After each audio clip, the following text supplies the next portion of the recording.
Հայաստանից։ Այսինքն արդեն սկսել են դրա ներքին գործընթացները արդեն բոլորին ակնհայտ են ու թերևս սկսենք, բայց մինչ այդ շատ մի քանի կարևոր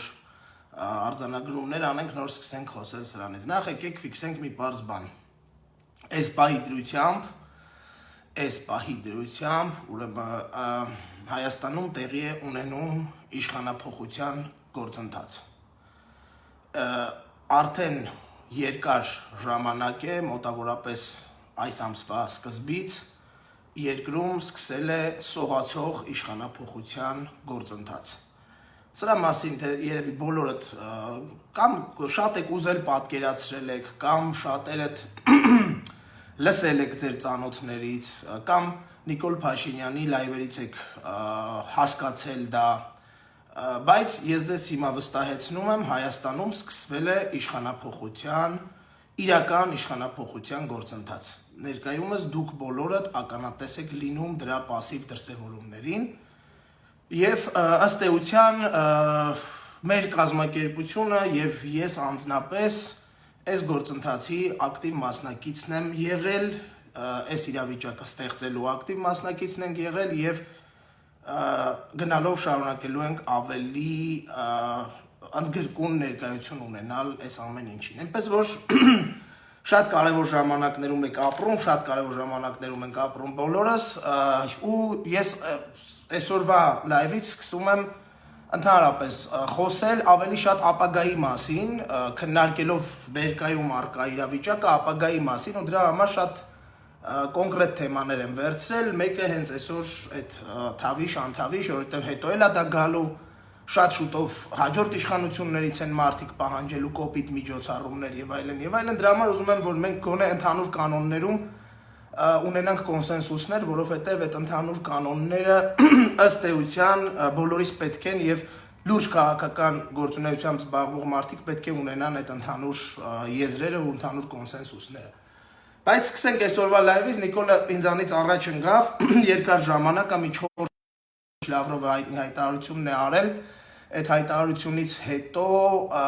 Նիկոլ Փաշինյանը ուղղակի կորել էր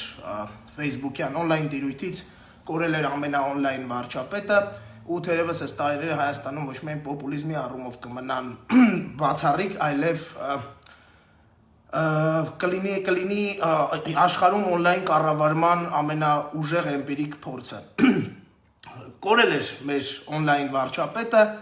երկար ժամանակ չգիտեր ինչ թեմայով լայվ մտնի, ինչ ասի, վերջի վերջո բացահայտվել է Դարիսուտը, Արցախի հանձնման գործընթացը այլևս բոլորիս համար փաստ է, արդեն դրսից են մեզ ասում, արդեն ադրբեջանցիներն են կոչ անում մեզ եւ այլն, դրան էլ ենք անդրադառնալու։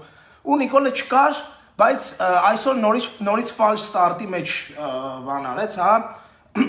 ավտոմեքենա վարողները գիտեն, որ պերեբոյի հասկացողություն կա, Նիկոլի մոտ հիմա ամեն ինչը պերեբոյի մեջ է, բայց ինքը դեռ պարզ չի, ինչից է այդ պերեբոյը, էլի, ու նորից այդ պերեբոյը աշխատեց այսօր, ու այսօր Նիկոլ Փաշինյանը ուղիղ եթերում որոշել էր քննարկել ապրիլի 24-ի միջոցառման իրենց մեծագույն ձեռքբերումը ու այդ պերեբոյի արդյունքում նորից Փաշինյանը գերազանցեց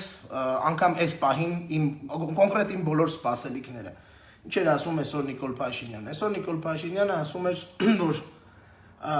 ապրիլի 24-ի միջոցառումներից նա տպավորվել է, ապրիլի 24-ի միջոցառումները բացառիկ էին Հայաստանի Հանրապետության ողջ պատմության ընթացքում, չգիտես ինչի Նիկոլ Փաշինյանը եզրակացրել է, որ սա հայի այլ տեսակն էր, չողբացող տեսակն էր, բայց ընթացքում նաև ասեց, որ եկող տարին ոնց որ միշտ արել ենք, էլի տենց կանենք 100,000-ներով կգնանք, ուղղակի անհասկանալի էր, թե ողբացողը որն էր, էլի, եթե այդ ողբացողը էր, նորից գնում ես ողբացողին։ Մի խոսքով, այսօր Փաշինյանի պերեբոյը նորից իրան ցույց տվեց։ Ինչ է ասում մարդը, որ իրոք բացառիկ էր, բայց անկեղծ եկեք լինենք, գիտեք, ես թող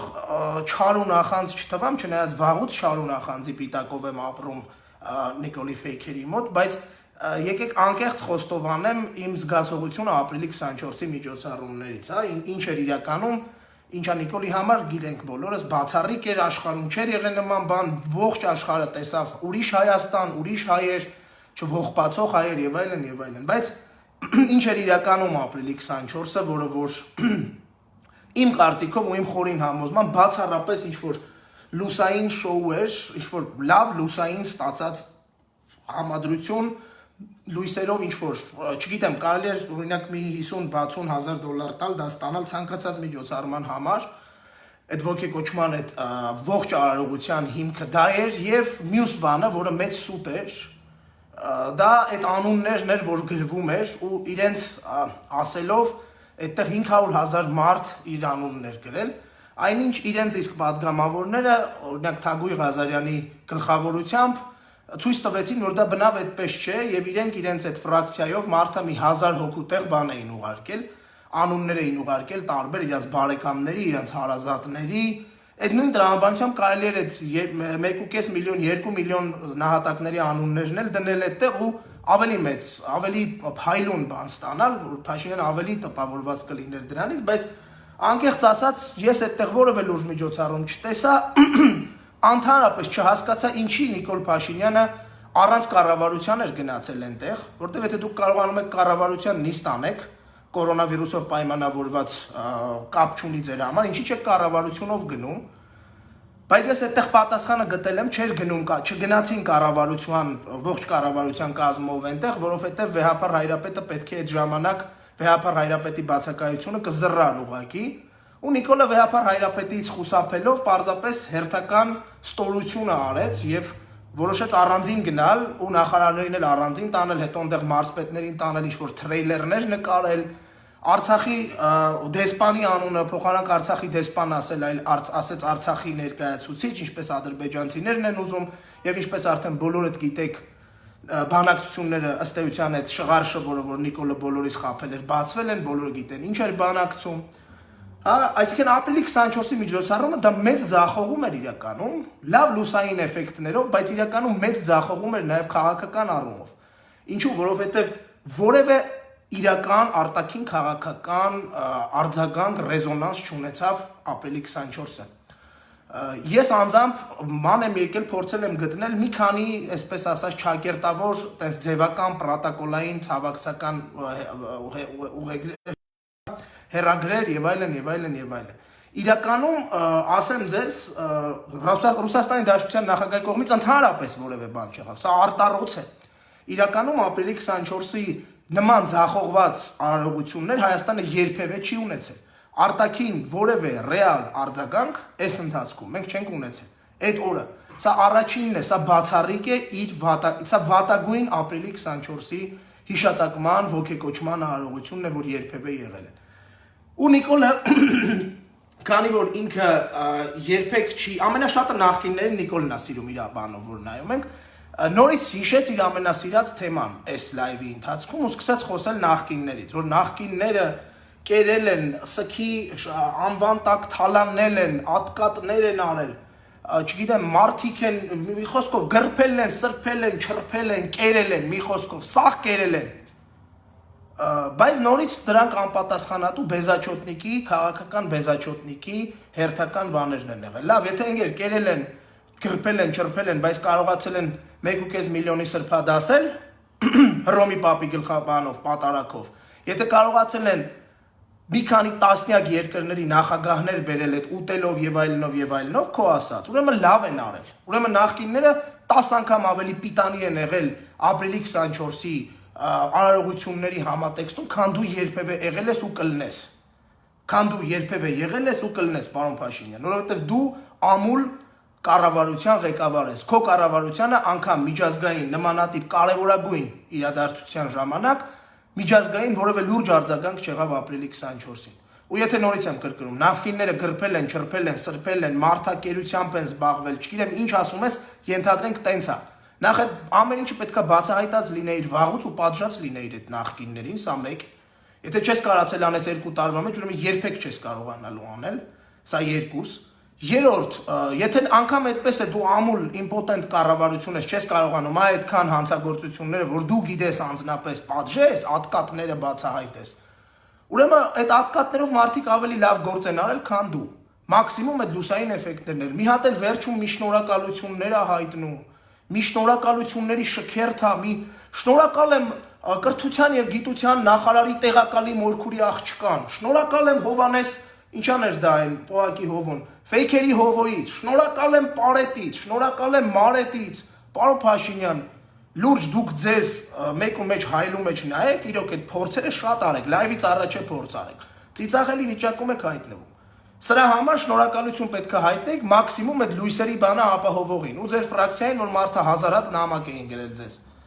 Ուրիշ ավել բան դուք պետք է չանեիք, որտեղ սրա համար շնորհակալություն մենակ այդ պետք է հայտնել։ Մեկ էլ են երգչախմբերին, երգիչներին։ Ուրիշ ոչ մեկի շնորհակալություն պետք չէ հայտնել։ Ու նախկինների հետ անկեղծ մի համեմատվեք։ Նախկինների հետ, երբ որ մենք ձեզ դնում ենք կշերքին, դուք վերև եք բարձրանում, որովհետև ձեր արածը մաքսիմումը սա էր։ Նախկինները մի քանի տասնյակ նախագահ են բերել ծիծեռնակաբերդ, այդ թվում Վլադիմիր Պուտինին, այդ թվում Ֆրանսիայի նախագահին, այդ թվում բազմաթիվ կարևորագույն ու լուրջ աշխարհաքաղաքական դերակատարում ունեցող երկրների նախագահների, ղեկավարների բերել են ծիծեռնակաբերդ։ Իսկ ձեզ կի Պուտինը չցավակցեց, որովհետև դուք եք, դուք մեր երկրի դեմքը դարձրել եք դա, պարոն Փաշինյան։ Այո, շնորհակալություն հայտնեք Արայիկ Հարությունյանին, Արսեն Խառատյանին, բոլոր թուրքերին ներողներին, թուրքերին սիրողներին, Սորոսներին, ում ուզում եք, ինչքան ուզում եք երկարացրեք այդ շնորհակալությունների ցանկը։ Աշխարհը ու մարդիկ Հայաստանի Հանրապետության քաղաքացիները տեսան, թե դուք ձեր կարողացած ապրիլի 24-ը ինչքան էր, որքան էր, ինչպես դուք կարողացաք ապրիլի 24-ը ձախողեք ու խայտարակ անեք մեզ բոլորիս։ Այնպես որ այսօրվա լայվը հերթական պերեբոյով աշխատող մեքենայի ձախողված փորձ էր, որը փորձում էր նաև ինչ-որ ձևով փակել այդ Արցախի, այսպես ասած, շուրջ ստեղծված խայտարակ զավեշտալի ողբերգական իրավիճակը, ինչի մասին կխոսենք։ Սա այսօրվա Փաշինյանի լայվի մասին, թերևս ավելացնելու բան չկա, նորից եմ ասում, նայի նախկինների, Նիկոլ ջան, նայի նախկինների արածին, նախկինների բերած միջազգային ռեզոնանսին, նայի 1.5 միլիոնին սրբադասելու, միջոցառումների, նայի մնացած բանին ու մի հատ նայի քեզ ու քո արածդ։ Այո, լավ լուսային, այո, լավ դիջեյական, ամենաճիշտ իդեպ ասեմ, ինք շնորհակալություն հայտնեց նաև դիջեյ Էդուարդ Աղաջանյանից, միակ ճիշտ շնորհակալությունը, արժանի շնորհակալությունը դա դիջեյ Էդոյինն էր, որտեվ դիջեյսկի լավ սարկած էր այդ լուսային բաները, այո, ապրի Էդուարդ Աղաջանյանը, այդ ջան բարլուս ապրես, իրոք դու շատ լավ ստացել էիր դիջեյսկի այդ համատեքստում այդ լուսավորությունը եւ այլն բաների են ձեր սիրած այդ ինչ է ասում դիսկոների այդ կամ փարթիների լույսերից է կարա իր բերեր իրոք ամենաարժանին Էդուարդ Աղաջանյանն է որտեվ այո լավ լուսային էֆեկտներով բաներ ստացել շնորհակալություն Էդուարդ Աղաջանյանին նմանատիպ լավ լուսավորություն ստանալու համար Հիմա մյուս թեմային, որը որ ես կարծում եմ, որ այս թեման ամենակարևոր թեման է, այսօրվա իմ ուղիղ եթերի Ժողովուրդ տենում եմ այդ կոմենտներում այդ ջղայնացողներին բան եք ասում, ոչինչ, իրանց տեղով լներ չջղայնանար, երկրորդ էլ գիտեք, որ ես այս մարդկանց ուղարկում եմ Նիկոլի ծոցը անմիջապես լայվից հետո, նենց որ խնդրում եմ մի բան արեք, ուշադրություն մի դարձրեք, հակառակ որ չի լինում, ուրեմն լավ չի, այս մարդիկ իրականում շատ մեծ գործ են անում, լավ գործ են անում եւ ես շնորհակալ եմ բոլոր ջղային սմայլիկ տնողներից, ամեն անգամ ձեզանից կիլոներով ուղարկում եմ Նիկոլենց տուն, Սևիկրայի տեղը ձեզ են ուտում Ուրեմն շարունակենք, այս թեման ամենակարևորն է, այս թեման իմ համար հանգուցային թեմա է ու այս թեման իմ համար որպես ապագայում քաղաքականությամբ զբաղվելու ցանկություն ունեցող մարդ շատ կարևոր է ու ներկայում նաև, որովհետև այս թեմայի ընկալումներից է կախված ապագա այն քայլերի շարքը, որը մեկը ես պարտադիր լոբինգ եմ անելու հաջորդ իշխանության դեպքում Դա թավիշի, անթավիշի թեման է, որը որ անընդհատ շրջանառվում է, Նիկոլ Փաշինյանի կողմնակիցները անընդհատ իրենից պահանջում են, որ արդե հերիքա էլի ես թավիշը, պարոն վարչապետ, դե հերիքա էլի, ախր շատ թավիշ եք, շատ թավշոտ եք, այս թավիշը մեզ կործանելու է, անընդհատ այս դիսկուրսը կա, բայց այս դիսկուրսի արանքում առկա քաղաքական հիմքը կամ անգամ քաղաքագիտական հիմնավորումը Այնքան թույլ է, որ ես միշտ փորձել եմ սա շրջանցել, բայց մի անգամ շատ թեթև անդրադարձել եմ, բայց հիմա ցանկանամ ավելի կոնկրետ անդրադառնալ, շատ մանրամասն, որովհետև նորից եմ կրկնում, նաև իմ ընկերները, իմ մտերիմները, որոնց հետ ես շփվում եմ, որոնք ընդունում են, կիսում են իմ գաղափարները, նաև մեր համակիրները, որ իմանան մեր պատկերացումները, գոնե իմ պատկերացումները այս մասին։ Ըստ էության ինչ են ասում Նիկոլի կողմնակիցները, երբ որ ասում են այս թավիշը հերիքա եւ այլն, որ ուշադրություն դարձնեք կարմիր գծով այս թավիշի մասը գնում է սենց, էլի, որ բանը ասում են սենց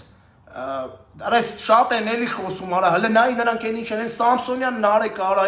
այն adekvatներ են Արտուր արա, վարչապետին մերա քրվում, բայց վարչապետը թավիշով արա, հասկանում եք, թավիշա էլի, պետք է դրանց բերանները ջարդել, արա, դրանց բերանները փագել է պետք, վաբշարեն Մալյան Նարեկը բարա, այդ ինչերա ասում, այդ ինչերա խոսում, արա, ով են դրանք, արա, դրանց սաղին պետք է փագել, կողել ծակը, բերանները ջարդել, որ չխոսան, էս է սրանց ասածը, այս ողորմելիների ասածը սա է, ու ես ուզում եմ, որ մենք այս ողորմելիների, որտեվ դա ողորմելիություն է, ես կասեմ ինչի, այս ողորմելիների պատկերացրած թեզերին անդրադառնանք շատ մանրամասն, հա։ Իրանք, երբ որ ասում են անթավիշ է պետք, իրանք ուզում են հետևյալը, որ Նիկոլը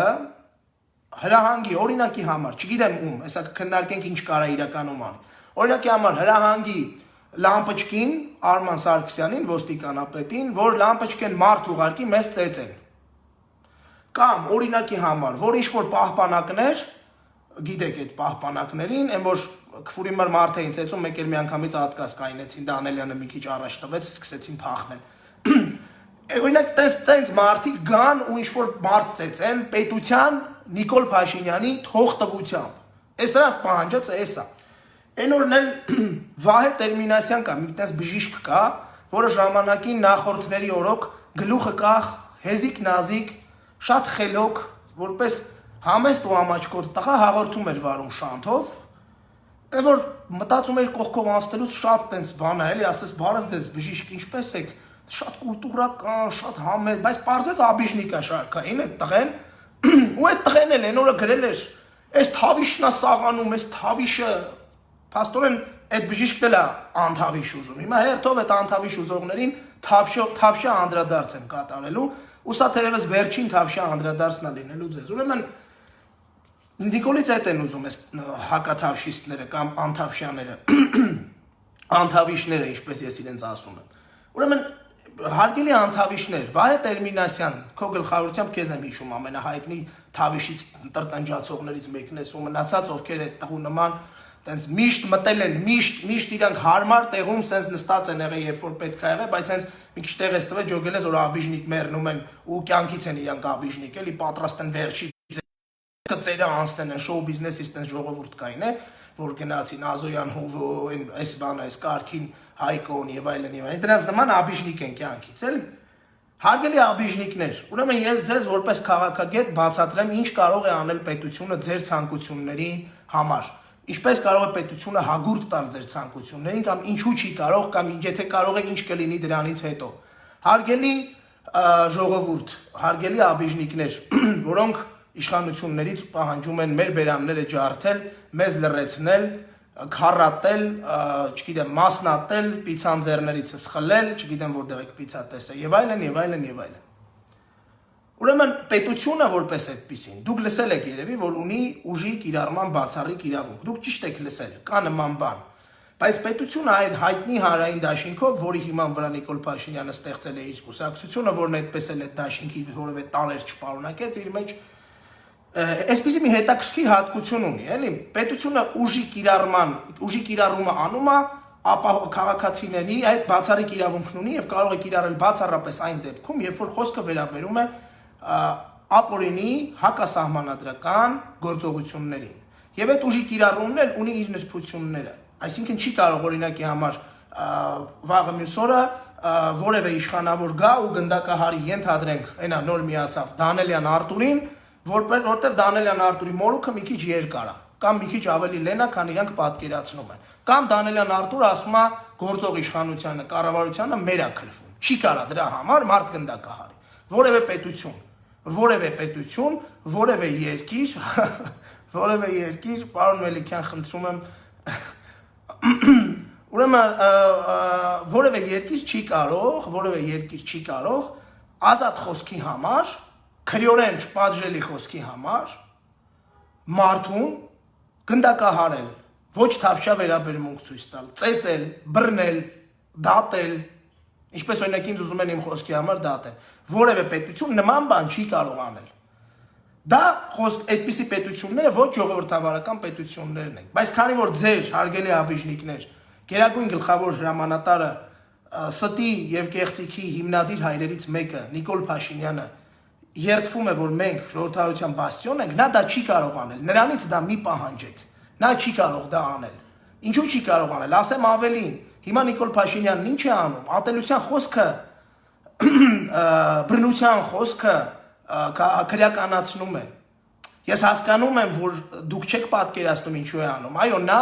դա հարգելի աբիժնիկներ, օրինակ Վահե Տերմինասյան, հարգելի պարոն Տերմինասյան, նա Նիկոլ Փաշինյանը ավելին բռնության խոսքը, այսպես ասած, քրեականացնում է, որ ձեր եղբայր եւ քույր եւ եղբայր տրանսվեստիտներին ու մնացածների նկատմամբ ցանկացած խոսք, որը որ կարող են ասել բռնության խոսք է, դրա համար մարդկանց դատապարտել։ Եթե դուք թավիշն ու անթավիշ այսպես եք պատկերացնում, ես անկեղծ խղճում եմ ձեզ։ Հա, բայց այս այլընտրանք ունի։ Ձեր ասած անթավիշը այլընտրանք ունի։ Ես ուզում եմ նաև